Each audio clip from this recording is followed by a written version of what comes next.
చాలా అగ్రెసివ్గాను ఒళ్ళు మరిచి పూనకం పట్టి మాట్లాడాడు ఆయన. మాట్లాడారు. అవును. పార్టీ అధికారంలోకి రాగానే తనకేవో చాలా పదవులు వస్తాయని అనుకున్నాడు ఆయన. అది రాలేదు. శ్రీరామారావు గారు సీఎంగా ఉన్న రోజుల్లోనే వంగవీటి రంగాన్ని నరికిన చరిత్ర ఉంది. నమస్తే, వెల్కమ్ టు తెలుగు రాజ్యం. నేను మీ అనుష. టీడీపీ సీనియర్ నాయకుడు బుచ్చయ్య చౌదరి గారు మేము తలుచుకుంటే నరికేయగలం అన్న వ్యాఖ్యలు చేశారు. ఈ సంచలన వ్యాఖ్యల కారణం ఏంటో తెలుసుకునే ప్రయత్నం చేద్దాం. ఈరోజు మనతో పాటు ఉన్నారు ప్రముఖ పొలిటికల్ అనలిస్ట్ భరద్వాజ్ గారు ఉన్నారు. మాట్లాడేద్దాం. సార్ నమస్తే. నమస్తే సార్, ఇంత సీనియర్ నాయకుడు అయ్యుండి ఇలా మాట్లాడడం వెనక రీజన్ ఏంటి సార్? అలా మాట్లాడచ్చా? మేము నరికేయగలం, మేము చేసేయగలం అంటే అధికారం ఉంది కాబట్టి ఇలా మాట్లాడతారా? అధికారం ఉంది కాబట్టే నరుకుతామని చెప్పాడు ఆయన స్పష్టంగా. అంటే ఆయన ఎవరిని నరుకుతా ఉన్నాడు? కాపు నాయకుల్ని నరుకుతానని చెప్పాడు. అంబటి రాంబాబు మీద, ఇంకా ఇతర అక్కడ గోదావరి జిల్లాలో ఉన్నటువంటి నాయకుల మీద కూడా కామెంట్ చేశాడు ఆయన. అదే అంబటైనా గుమ్మటైనా అదే అన్నాడు. కానీ ఆయన టార్గెట్ ఇంకా చాలా మంది ఉన్నారు. ఓకే. తూర్పుగోదావరి జిల్లాలో జక్కంపూడి రాజా ఈ బ్యాచ్ అంతా ఉంది. ఈ జక్కంపూడి బ్యాచ్ని వీళ్ళందరినీ కూడా కొంచెం భయపెట్టాలి అని అనుకున్నాడు ఆయన. అనుకుని అందులో భాగంగానే ఈ కామెంట్స్ చేశాడు. దేనికోసం చేశాడు ఈయన? ఎందుకు మాట్లాడాడు ఈ మాటలు అంటే, వెనకాల ఆంధ్రజ్యోతి రాధాకృష్ణ గారి మీద ఈ మధ్యకాలంలో వైసీపీ నుంచి జరుగుతున్న దాడుల్ని అడ్డుకోవాలి అనుకున్నాడు బుచ్చయ్య చౌదరి గారు. ఓకే.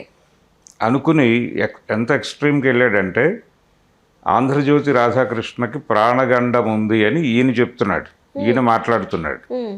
ఆంధ్రజ్యోతి రాధాకృష్ణని చంపటానికి వీళ్ళందరూ కుట్ర పన్నుతున్నారు అన్న లెవెల్లో మాట్లాడేశాడు ఆయన. మాట్లాడేసి ఈ కుట్రల్ని అడ్డుకోవటానికి మేము ఎంతకైనా వెళ్ళటానికి సిద్ధంగా ఉన్నాం.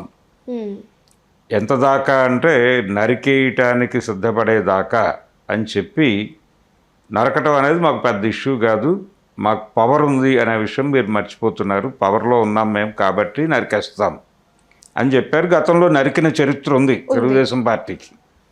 అంటే గతంలో అంటే ఎన్టీ రామారావు గారు సీఎంగా ఉన్న రోజుల్లోనే వంగవీటి రంగాన్ని నరికిన చరిత్ర ఉంది. ఒకవేళ అదేవైనా ఆయన మనసులో మెదిలిందా అనేది నా అనుమానం. రేపు వైసీపీ మరి పరిపాలనలోకి వస్తే వాళ్ళు అన్నప్పుడు మరి ఈయన పరిస్థితి ఏంటి సార్? అంటే ఎవరైనా సరే అంటే అప్పుడు ఆయనతో చెప్పాలి, అయ్యా ఇప్పుడు మా చేతిలోకి పవర్ వచ్చింది కాబట్టి మరి మీరు చెప్పిన కార్యక్రమం మమ్మల్ని నిర్వహించమంటారా, ఎలా నిర్వహించాలో కొంచెం అడ్వైజ్ చేయండి అని అడగచ్చు, తప్పులేదు. అడిగి అంటే ప్రజాస్వామ్యంలో ఉన్నాము అనే విషయాన్ని కూడా మర్చిపోయి ఒక పూనకం పట్టిన వాడిలాగా మారాడు ఆయన. ఎందుకంత ఊగిపోతున్నాడు బుచ్చయ్య చౌదరి గారు? కొంత కంట్రోల్లో ఉండే మనిషే ఆయన. రాజమండ్రిలో తెలుగుదేశం పార్టీకి చాలా అంటే మొదటి నుంచి ఉన్నాడు ఆయన, ఆ పార్టీతో ట్రావెల్ అవుతూ ఉన్నాడు రామారావు గారి రోజుల నుంచి. అయితే చాలా బ్యాలెన్స్గానే వెళ్ళేవాడు ఆయన. ఈ మధ్యకాలంలో కొంచెం ఈ పూనకాలు వస్తున్నాయి ఆయనకి. ఈ పూనకాలు రావడం వెనకాల ఆయనలో పార్టీ అధికారంలోకి రాగానే తనకేవో చాలా పదవులు వస్తాయని అనుకున్నాడు ఆయన. అది రాలేదు. రాకపోవడంతో ఎక్కడో అసహనం ఉంది. ఆ అసహనంలో నుంచి కొంచెం అగ్రెసివ్గా బిహేవ్ చేస్తున్నాడు అనేది ఒకటి. రెండోది బిజినెస్ లాబీ ఉంది ఆయనకి, దాన్ని ప్రొటెక్ట్ చేసుకోవడం కోసం ఇంకొంచెం అగ్రెసివ్గా మాట్లాడుతున్నాడు అనేది ఒక అభిప్రాయం. ఆయన తన కోసము తెలుగుదేశం పార్టీ కోసము నరికేస్తానంటే ఓకే, కానీ ఆయన దానికోసం మాట్లాడలేదు. ఆంధ్రజ్యోతి రాధాకృష్ణ గారి కోసం నరికేస్తానని రెచ్చిపోతున్నాడు. ఇది ప్రమాదం. అంటే ఆంధ్రజ్యోతి రాధాకృష్ణ గారిని ప్రొటెక్ట్ చేసుకోవటం అనేది తెలుగుదేశం పార్టీకి అంత ఇంపార్టెంటా, అంత ప్రాధాన్యత సంతరించుకున్నటువంటి అంశమా అనే లోతుల్లోకి వెడితే, ఆంధ్రజ్యోతి రాధాకృష్ణ గారి చేతుల్లోకి వెళ్ళడం, ఆ వెళ్ళడం వెనకాల చంద్రబాబు నాయుడు గారు నిర్వహించినటువంటి పాత్ర, అది స్నేహ పాత్రే కావచ్చు, అలాగే ఆంధ్రజ్యోతి నిర్మాణం వెనకాల ఆయన నిలబడిన పద్ధతి, ఇదంతా కూడా గమనించాలి. అలాగే ఆంధ్రజ్యోతి ఈరోజు నిర్వహిస్తున్న పాత్ర కూడా చాలా స్పష్టంగా వాళ్ళు గైడ్ చేస్తూ ఉంటారు ప్రభుత్వాన్ని గైడ్ చేస్తూ చంద్రబాబు నాయుడు గారు ఏం చేస్తే బాగుంటుంది, ఎలా చేస్తే బాగుంటుంది అని సలహాలు ఇస్తారు, కానీ చంద్రబాబు నాయుడు గారు అది యాక్సెప్ట్ చేస్తారా సార్? జస్ట్ విన్నట్టు వదిలేస్తారా? లేదు అంటే ఇవన్నీ ఆయన్ని గైడ్ చేయటం కాదు, చంద్రబాబు గారికి సలహాలు చెప్తున్నట్టుగా ప్రజల అభిప్రాయాలని మార్చటం అనేది కార్యక్రమం. ఇప్పుడు లోకేష్కి పదవి ఇవ్వాలి అంటే లోకేష్ను ముఖ్యమంత్రిని చేసేసి మీరు అడ్వైజర్గా ఉండండి చంద్రబాబు గారు అని చెప్పి ప్రతి నెల ఒక ఎడిటోరియల్ అయినా వస్తుంది జ్యోతిలో. ఎందుకు వస్తుంది? ఎడిట్ పేజీలో ఒక ఆర్టికల్ అయినా వస్తుంది. ఎందుకు వస్తుంది అంటే అదొక ప్రోగ్రాం. ఇది జనాలని ఆ నేరేటివ్లోకి తీసుకెళ్లడం కోసం ప్రయత్నం చేస్తూ ఉంటాడు ఆయన నిరంతరం. ఇలాంటి ప్రయత్నాలు చేయటమే తెలుగుదేశం పార్టీకి అనుకూలంగా ప్రజాభిప్రాయాన్ని నడిపించటం కోసం ఆ పత్రిక ప్రయత్నం చేస్తుంది. అలాగే తెలుగుదేశం పార్టీకి ఉపయోగపడే ఇప్పుడు ఆ మధ్య పుట్టపర్తి వచ్చాడు నరేంద్ర మోడీ గారు. పుట్టపర్తి నరేంద్ర మోడీ గారు వచ్చిన సందర్భంగా ఆయన పవన్ కళ్యాణ్ ఉన్నాడు అక్కడ, లోకేష్ ఉన్నాడు, లోకేష్తో మాట్లాడాడు ఆయన నరేంద్ర మోడీ గారు. దాన్ని ఆంధ్రజ్యోతి ఎలా ప్రొజెక్ట్ చేసిందంటే పవన్ కళ్యాణ్ని పక్కకి నెట్టి లోకేష్తో మాట్లాడటానికి ఉత్సాహపడ్డ ప్రధానమంత్రి అని రాశారు. అంటే లోకేష్ ముఖ్యమంత్రి కావడానికి నరేంద్ర మోడీ కూడా ఉత్సాహపడుతున్నాడు అనే నేరేటివ్ని జనాల బుర్రల్లో నింపటం. అండ్ వీకెండ్ కమెంట్స్లో కూడా అనేక రకాల కమెంట్స్ రాస్తూ ఉన్నారు. అవును, కామెంట్స్ చేస్తాడు ఆయన, అవతల పార్టీల మీద తీవ్ర స్థాయిలో విరుచుకుపడతాడు, వైసీపీ మీద తీవ్ర స్థాయిలో దాడి చేస్తాడు ఆయన. జగన్మోహన్ రెడ్డి పర్సనల్ ఇష్యూస్ దాకా వెళ్ళిపోయి మాట్లాడతాడు. అలాగే షర్మిల గారు జగన్మోహన్ రెడ్డికి వ్యతిరేకంగా మాట్లాడిన ప్రతిదీ బ్యానర్ ఐటెం చేస్తాడు. కరెక్ట్. ఈ కార్యక్రమాలన్నీ ఆయన తెలుగుదేశం పార్టీకి ఒక బలమైన ప్రజా పునాదిని నిర్మించడానికి, ఆ దిశగా ప్రజల అభిప్రాయాలను నడిపించడానికి తన పత్రిక ద్వారా ప్రయత్నం చేస్తూ ఉంటాడు నిరంతరం. అందుకని దాన్ని విపరీతంగా ఓన్ చేసుకున్నాడు ఈయన బుచ్చయ్య చౌదరి గారు. ఓన్ చేసేసుకుని ఆంధ్రజ్యోతి మీద వ్యతిరేకంగా మాట్లాడతారా అని ఈయన రెచ్చిపోయాడు. ఈయన రెచ్చిపోనక్కర్లేదు, నిజానికి పార్టీకి దానికి ఉండాల్సిన గ్యాప్ ఇచ్చి తీరాలి, అది స్ట్రాటజీ. ఆ స్ట్రాటజీ కూడా మర్చిపోయాడు ఈయన. మర్చిపోయి ఒక్కసారి పూనకం వచ్చి, పైగా ఎంత ఎక్స్ట్రీమ్కి వెళ్ళాడంటే ఆయనకి ప్రాణహాని చేయటానికి వీళ్ళందరూ కుట్ర చేస్తున్నారు అన్నాడు. అంటే ప్రాణహాని అంటే రాధాకృష్ణ గారిని చంపేయటానికి కుట్ర జరుగుతోంది, ఆ కుట్రలో అంబటి రాంబాబు వీళ్ళందరూ ఉన్నారు అని మొత్తం ఆయన మాట్లాడిన పేర్లన్నీ కూడా కాపు నాయకులే మాట్లాడి, అంటే ఈ ప్రమాదం ఉంది అని చెప్పడం ద్వారా నేను నరికేస్తాం మేము నరికేయగలమని చెప్పడం ద్వారా ఒక్కసారి ప్రపంచాన్ని 86కు తీసుకెళ్ళాడు. తీసుకెళ్ళి ఆ రోజున జరిగిన సంఘటనలు అవన్నీ ప్రజల స్మృతి పథంలోకి వచ్చేలాగా చేశాడు. 86 నుంచి 88 వరకు జరిగినటువంటి కార్యక్రమాలు, 89లో ఎందుకు ఓడిపోయింది ఆ పార్టీ అనేది కూడా ఒక్కసారి ఆయన గుర్తు చేసుకుంటే బాగుంటుంది. వంగవీటి రంగా హత్య తర్వాత జరిగిన ఎన్నికలు 89 ఎన్నికల్లో ఓడిపోయింది తెలుగుదేశం పార్టీ. అంటే 2 ఎన్నికలు గెలిచి 3వ ఎన్నికలో ఓడిపోవడానికి ఒక రకంగా రంగా మర్డర్ కారణం ఆ రోజున. కాబట్టి రంగా హత్యని కూడా ఒక రకంగా గుర్తు చేశాడు. మేము అధికారంలో ఉంటే నరికేయగలం అని చెప్పడం, ఆ రోజున వంగవీటి మోహన్ రంగా స్థాయి నాయకుడినే మేము అడ్డు తొలగించాం.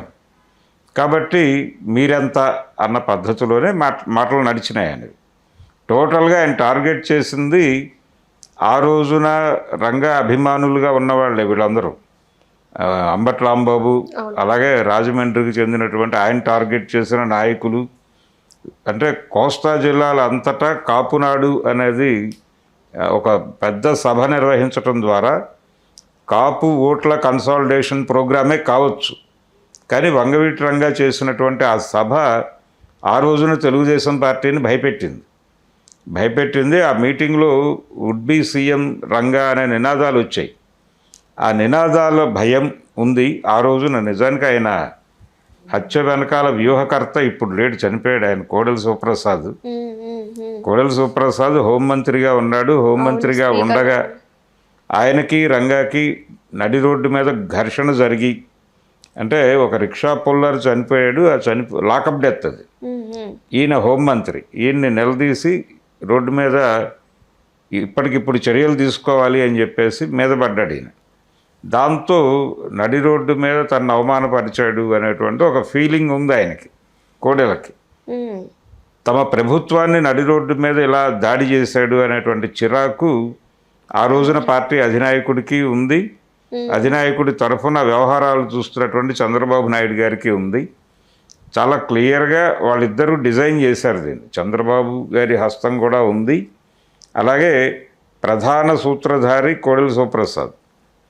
కోడెల శివప్రసాద్ చంద్రబాబు నాయుడుల ప్రమేయంతోనే రంగా గారి హత్య జరిగింది అనేది అందరికీ తెలిసిన విషయమే. ఉమ్, ఉమ్. ఇప్పుడు ఒక్కసారి మళ్ళీ ఆ 88 ఆ రోజుల్లోకి తీసుకెళ్ళాడు ప్రపంచాన్ని ఈయన మాటలతోటి. ఈయన బుచ్చయ్య చౌదరి గారు. నిజమేనండి అంటే ఇప్పుడు చెప్పాలి వీళ్ళు, నిజమేనండి మీరు నరకగలరు, మేము గతంలో చూసాం. ఉమ్, ఉమ్.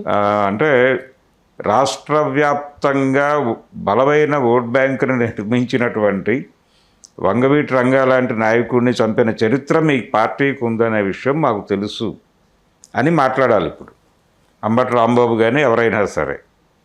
సో ఇప్పుడు రంగా వారసులు ఎక్కడున్నారు, ఆ గొడవ పక్కన పెట్టేస్తే ఉమ్, ఆ రోజున జరిగినటువంటి హత్యని గుర్తు చేసే ప్రయత్నం చేశాడు. ఇదే సందర్భంలో 89 ఎన్నికల్లో ఏం జరిగిందో కూడా చెప్పాలి ఆయన. అవును. 89 ఎన్నికల్లో మీరు నరికారు బాగానే ఉంది, తర్వాత ఏం జరిగింది, మీ పార్టీ ఏమైంది అది కూడా మాట్లాడాలి అనేది కూడా మాట్లాడాలి. అందుకని అంబటి రాంబాబు గారిని వీళ్ళని టార్గెట్ చేయటం ప్రోగ్రాం కాదు, ఆయన భయపెట్టదలుచుకున్నాడు. ఉమ్, ఉమ్. భయపెట్టాలి అని అనుకున్నాడు. అందుకని ఆ 88 రోజుల్ని గుర్తు చేసే ప్రయత్నం చేశాడు. ఇది చాలా ఓపెన్గా ఆయన ఆ పార్టీ దుర్మార్గాన్ని, ఆయన కారంచేడులో వాళ్ళు చేస్తున్న దుర్మార్గం ఇప్పటికీ అందరికీ తెలుసు. దళితుల మీద జరిగిన దాడి, మాదిగల మీద జరిగిన దాడి, ఊరు నుంచి వెళ్ళగొట్టి వాళ్ళు చీరాల పక్కన విజయనగర కాలనీ అని వేరే ఇంకొక ఊరు నిర్మించుకునే పరిస్థితి కల్పించింది కూడా తెలుగుదేశం పార్టీ హయాంలోనే. 85లో జరిగింది ఇన్సిడెంట్ అది. ఓకే. దళితుల మీద, బీసీల మీద, మైనారిటీల మీద తెలుగుదేశం పార్టీ హయాంలో విస్తృతంగా దాడులు జరిగిన పరిస్థితి ఉండింది. ఉమ్, రామారావు గారి రోజుల్లోనూ జరిగింది, చంద్రబాబు గారి పరిపాలనలో ఇంకొంచెం ఎక్కువగా జరిగింది. ఈయన కార్పొరేట్ హింసను ప్రయోగించే ప్రయత్నం చేశాడు చంద్రబాబు. ఉమ్.